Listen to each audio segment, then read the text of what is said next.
નમસ્કાર દર્શક મિત્રો, અવર રાઇટ્સ ન્યૂઝમાં આપનું હાર્દિક સ્વાગત છે। આજ રોજ પ્રજાશક્તિ ડેમોક્રેટિક પાર્ટીની કાર્યાલય ઓપનિંગ બાદ મહત્વપૂર્ણ બીજી બેઠક મળી, જે શંકરસિંહ વાઘેલાની અધ્યક્ષતામાં યોજાઈ હતી।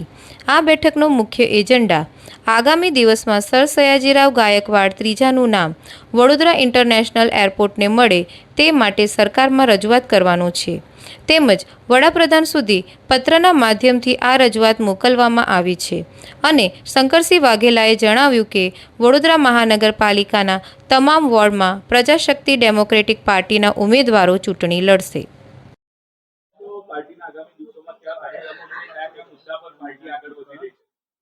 આજે અમારી પ્રજાશક્તિ ડેમોક્રેટિક પાર્ટીના રાષ્ટ્રીય અધ્યક્ષ ડોક્ટર રાઠોડ સાહેબ અને આનંદરાવજી અહીં બધા મિત્રોને મળીને આગામી દિવસોમાં વડોદરા મહાનગરપાલિકા અને જ્યારે પાર્ટીની શરૂઆત કરી લગભગ દોઢેક મહિના પહેલા એ વખતે જાહેર કરેલું કે વડોદરા ઇન્ટરનેશનલ એરપોર્ટને સર સયાજીરાવ ત્રીજાનું નામ આપવામાં આવે એની માગણી કરતો પત્ર વડાપ્રધાનશ્રીને લખવો, એ બી લખીને એના માટેની જનજાગૃતિ માટેનો પ્રોગ્રામ ડૉક્ટર સાહેબે નક્કી કરેલો એ અને અમારા મહિલા મોરચાના આગેવાન દીપાબેને 8મી તારીખે જે મહિલા દિવસ છે એ દિવસે સાંજે 4 થી 6 જેલ રોડ પર જે કાર્યાલય શરૂ થયું છે ત્યાં બહેનોને કેન્સરની જાગૃતિ બીજી ત્રીજી હાના એના માટેનો મહિલા દિવસનો પ્રોગ્રામ પણ પાર્ટી તરફથી ઓર્ગેનાઇઝ કરેલો।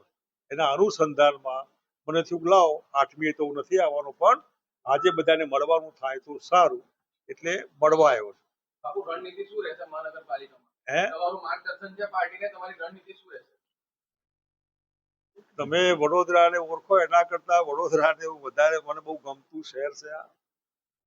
MS યુનિવર્સિટી કેમ્પસમાં મારી લાઈફનું પહેલું પોસ્ટિંગ બરોડામાં હતું। એ બ્યુટીફુલ જગ્યા, એવી જગ્યા ક્યાંય મને જે ગુજરાતમાં બહુ ઓછા ઠેકાણા સારા, એમાં એ વડોદરા જે ખરેખર આપણને અહીં ઉતરતાની સાથે સ્ટેશન તમે જુઓ, તમે યુનિવર્સિટી કેમ્પસ, તમે બાકી બીજું માંડવી ના ગમે તે, એટલે એમાંથી જ આપણને થાય કે આવું મહાનગર જેને શાસકોએ ટેકન ફોર ગ્રાન્ટેડ, એ લોકો તો મત આપશે જે થવું હોય થાય અને પ્રજાનું ધ્યાન જ નહીં રાખવા, ફક્ત પોતાનું ધ્યાન ને પોતાની પાર્ટીમાં આપસમાં એકબીજાના જે કંઈ રૂટીન છે બધું, એના બદલામાં એક સારો વિકલ્પ, એ સારા વિકલ્પમાં અમારો આગ્રહ છે કે સામાજિક પ્રતિષ્ઠિત ભાઈ બહેનો, સામાજિક રેપ્યુટેશન જેનું હોય અને જાહેરમાં કહીએ જે તેલ ચોપડીને આવતા હોય છટકી જવાના હોય, આવ્યા પછી તો ના આવે, નહીં આવે તો ચાલશે,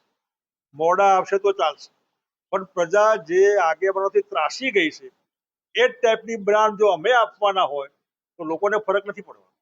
માટે સજાગ રીતે અમે બને ત્યાં સુધી વેલ રેપ્યુટેડ ભાઈઓ બહેનો જે કંઈ હોય, ડઝન્ટ મીન્સ ક્વોલિફાઈડ એજ્યુકેશનલી, પણ પ્રજા જેને પસંદ કરતા હોય એવા લોકો એવી ટીમ બનાવીને લાંબા ગાળે 2027નું વિધાનસભાનું ઇલેક્શન ધ્યાનમાં રાખીને આવનાર ઇલેક્શનમાં જેમાં પ્રજાની ડિમાન્ડ છે કે અહીં થાય તો સારું, એવું વડોદરા એક છે। વડોદરા ત્રાસી ગયું ચોમાસામાં, મહારાણી પોતે પેદલ નીકળેલા, આપણને બધા ખબર છે। આવું વડોદરા, આપણને દયા આવે કે આવી હાલત કરી લોકોની, બિચારા બાપડા થઈ જાય લોકો, કોઈ રડી ધડી જ નહીં, સરકારની, દિલ્હીની સરકારની, ગુજરાતની નહીં, કોર્પોરેશનની, તાલુકા જિલ્લાનો સવાલ નથી આવતો, એવા ઠેકાણે કોણ પડખે ઉભા રહેશે?